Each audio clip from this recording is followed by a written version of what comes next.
पङ्कजवासिनि देवसुपूजित सद्गुणवर्षिणि शान्तियुते जय जय हे मधुसूदन कामिनि आदिलक्ष्मि जय पालय माम्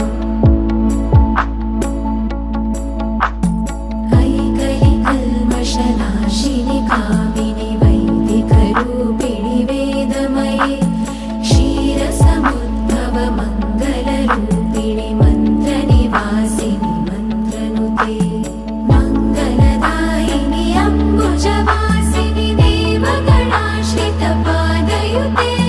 जय जय हे मधुसूदन कामिनि धान्यलक्ष्मि जय पालय माम् जय वरवर्षिणि वैष्णवि भार्गवि मन्त्रस्वरूपिणि मन्त्रमये सुरगणपूजित शीघ्रफलप्रद